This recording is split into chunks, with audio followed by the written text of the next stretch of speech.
avec le sujet central. Vous le savez, avant d'aller avec ce sujet, notre confrère, le secrétaire général du SPPG, Thierno Amadou Camara, comme l'a annoncé l'ancien ministre d'État de la Justice, Alphonse Chalouette, à la rencontre d'hier, il était effectivement devant la barre aujourd'hui. Hein. Oui, à la barre aujourd'hui, il était là devant le tribunal de première instance de Dixine. Oui. L'information, c'est que je viendrai sur les détails, mais la principale, c'est qu'il est renvoyé il est réparti en prison.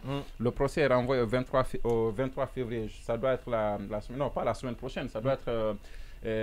après le 23 février, voilà, vendredi, exactement. Si Charles continue à être ministre, ce serait le jour où il devait rencontrer les médias pour la deuxième fois, notamment par rapport à Sékou Jamal Pendessa. Et donc le procès est renvoyé au 23 et Jamal retourne en prison. Il faut savoir qu'un peu plus tôt, le procès quand même a évolué parce que c'est arrivé à la phase des réquisitions et des plaidoyers. Et le procureur a demandé 6 mois d'emprisonnement et au paiement de 500 000 francs guinéens qu'il a requis contre Sékou Jamal Pendessa. Emprisonnement ferme ou avec sursis? Non, pas avec sursis. Ce que je vois sur guidé114.com, c'est que c'est 6 mois d'emprisonnement avec 500 000 comme amende. Oui, 6 mois ferme. Quand on ne dit pas avec sursis, c'est ferme. Si on ne dit pas avec sursis, c'est que la précision ici, elle est importante. Hein. Oui, effectivement. Si vous voulez, je peux vous lire la décision. Non, c'est bon déjà. Seulement, elle est un peu longue. On est devant vous pour vous faire savoir les raisons qui renvoient M. Sékou Jamal Pendessa ici. Pour ce qui est du premier chef d'accusation, qui est la provocation directe, nous reprochons à Sékou Jamal d'avoir provoqué directement à travers des écrits. Il y a une incrimination qui n'a pas été Il ne faut pas lire toutes les réquisitions, sinon vous serez obligé de lire toutes les plaidoiries aussi pour être équitable. Voilà. Donc c'est pourquoi je dis seulement que l'information, c'est qu'il est renvoyé. Il est renvoyé jusqu'au jeudi prochain et vendredi. Il reste en prison et il y a 6 mois d'emprisonnement. Quand on dit 6 mois d'emprisonnement, ça ne veut pas dire que la décision est prise. Ça, c'est le souhait du procureur et il appartiendra au juge après avoir écouté la défense, d'apprécier et de prononcer la décision. Et même cette décision-là, elle n'est pas tout de suite applicable parce qu'il peut l'attaquer devant la cour d'appel. Et de toutes les façons, c'est ça l'information principale concernant ce procès qui s'est finalement ouvert après 31 jours de détention.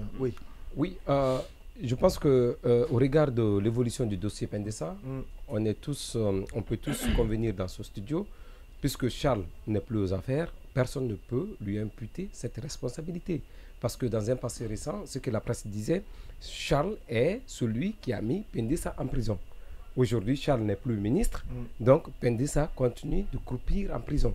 Donc ce qui veut dire qu'il y avait certainement une main ou des mains noires qui se cachaient derrière cette incarcération de Sékou Jamal Pendessa. Mais ce qui est quand même évident et ce qu'il faut déplorer, c'est ce manque d'indépendance de nos magistrats. Vous avez vu, je pense que l'accord qui a été obtenu entre vous, patron de presse ou association de presse, et le ministre Charles White, qui avait, séance tenante, appelé le procureur général, c'était de mettre Pendessa à la disposition des associations de presse. Vous avez vu quelle est la nature humaine, comment les gens savent se métamorphoser. Charles a quitté le département. Non, c'était pas ça l'accord. Non, je sais de quoi je parle. Il n'y a même pas eu d'accord. Non, mais ne dites pas quelque chose. D'accord. Je n'étais pas présent. Voilà, moi j'étais présent. Alors je vous dis, ce qui a été dit. L'appel, le contenu de l'appel. Non, il a appelé le procureur général. C'était juste pour savoir. On en était à quel niveau par rapport à son dossier. Exactement. Non, ça, vous comprenez. Et c'est le cas Sanso d'ailleurs. L'appel du procureur général est intervenu. Même par rapport au cas de Sanso. Voilà. Non, c'était au cas de Sanso. Par rapport au cas de Sanso. C'était pour savoir le dossier Sanso était à quel niveau. Maintenant, pour l'autre. Oui, il avait prévu. C'était déjà prévu que son procès allait se tenir aujourd'hui. Voilà. Et le procès allait s'ouvrir aujourd'hui. Et ça s'est ouvert. Ça s'est ouvert. Maintenant. Mais l'appel du procureur général, c'était quand le dossier Sanso a été évoqué. Non, j'ai certainement mes sources aussi. Non, mais ça, c'est moi. Oui, non, je dis, je n'étais pas présent à cette rencontre. Non, peut-être que vous allez devoir le laisser finir. Non. Voilà, ces sources ne peuvent pas être fiables que moi qui étais présent. Oui, c'est ce que je dis. Je dis, je n'étais pas présent. Voilà. Mais pour vous dire quelle est la nature humaine, toutes les conditions étaient réunies pour mettre Pendessa à la disposition des associations de la presse aujourd'hui. Et je vous assure, jusqu'à midi, l'appel que j'ai reçu, on m'a même demandé d'écrire là-dessus, mais j'ai été très prudent parce que connaissant la nature du Guinéen, je dis non, je vais attendre les choses. Non, donc, je vous comprends maintenant. Voilà, donc c'est pour vous dire, il y a un cas personnel, un des procureurs du côté de Mamou, qui s'est vite désolidarisé du ministre Charles White. C'est pour vous dire quelle est la nature humaine. Ça veut tout dire, M. Abakar Condé. Vous voulez parler de l'ingratitude? Non, pas de l'ingratitude, mais de la nature. Vous savez, ça fait partie aussi de l'être humain. Mais puisque on est dans une phase tampon, je dirais tampon, le moment de la parole, dans une zone tampon, dans une zone tampon, comme l'a dit Ahmed Tidiane Soare, l'ancien Premier ministre qui a fait le dernier Premier ministre de Lansana Conté, même si lui, il a oublié qu'il était le dernier président de Lansana Conté. Mais à mon tour de parler, à mon tour de parole, je pense que l'occasion viendra. Pour nous, on est tous témoins de quelque chose, mais on ne va pas le dire maintenant parce que on n'est pas sûr de la portée de notre communication, mais on parlera de cette vraie nature du Guinéen, c'est-à-dire le retournement de veste. Le retournement de veste, comme l'a dit Bruno Filigny dans l'art de l'inconstance ou l'art de retourner ses vestes. Donc on dira la nature de chacun dans ce pays. Et chacun se saura et chacun aura l'opportunité de se mirer. D'accord, oui, Baïla. Oui, j'espère que effectivement ce procès va, bien évidemment, la logique veut que M. Pendessa soit relaxé de ses chefs d'accusation ce vendredi. J'espère pour lui parce que plus de 30 jours de prison pour un journaliste syndicaliste, c'est 30 jours de trop. Surtout que, comme je dis, il n'y a pas eu d'attroupement finalement, il n'y a pas eu de dégâts. Donc, et aussi, je me dis aussi que 6 mois d'emprisonnement, c'est une réquisition qui me paraît à la limite justifiée les 20 jours d'emprisonnement, les 30 jours d'emprisonnement. Parce que déjà, quelqu'un qui est sous mandat de dépôt, vous ne pouvez pas demander moins que... le temps mis en prison. Pratiquement. Donc là, quand je vois 6 mois de prison, c'est vraiment une petite peine par rapport au fait qu'on maintienne quelqu'un en détention provisoire préventive plus d'un mois. Ensuite, si Charles White, si le ministre de la Justice si l'ex-ministre de la Justice avait quelque chose à voir avec, comment on appelle, avec l'emprisonnement de Pendessa, je pense que le fait qu'il soit débarqué, il n'y aura pas d'automatisme. C'est-à-dire ça, c'est évident que même si c'était lui qui avait dit, par exemple, de le mettre en prison, il est débarqué aujourd'hui. C'est pas demain automatiquement comme ça qu'il va du tac au tac. Comme l'interrupteur et l'ampoule. Voilà, qu'il va être libéré. Donc le fait qu'il soit encore en prison, malgré le limogeage de Charles, n'exclut pas qu'il y ait une quelconque pression sur évidemment les procureurs qui, par exemple, on ne peut pas déconnecter le maintien de Pendessa en prison. À Charles White. Totalement déconnecter ça de Charles White. C'est ce que je suis en train de dire. C'est ça. Ses propos, quand il dit qu'il était dans le cabinet ou dans le bureau, je ne sais pas comment juridiquement, techniquement il faut l'appeler, il était là quand Sékou Jamal s'apprêtait à être interrogé par le procureur et qu'il a eu un échange, non seulement avec Sékou Jamal, mais aussi avec l'avocat. C'est-à-dire que vous êtes ministre de la Justice et un journaliste se fait entendre dans un tribunal. La coïncidence que fait que vous ne partez dans aucun autre tribunal si ce n'est pas là. La coïncidence fait que vous vous retrouvez nez à nez avec ce journaliste-là dans le bureau du procureur et que devant le procureur, vous ayez un tel échange, à savoir...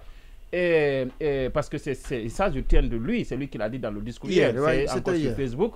L'avocat l'a interpellé et il a dit qu'il ne pouvait plus rien pour Sékou Jamal Pendessa parce qu'il l'avait fait pour lui auparavant. La première manifestation, Sékou Jamal, il y avait le mandat de dépôt qui devait être fait, Sékou Jamal Pendessa devait aller en prison et c'est lui qui a, de son lit de malade à l'extérieur, qui a pris des dispositions pour que Jamal ne parte pas en prison et que cette fois-ci, il ne pouvait plus rien.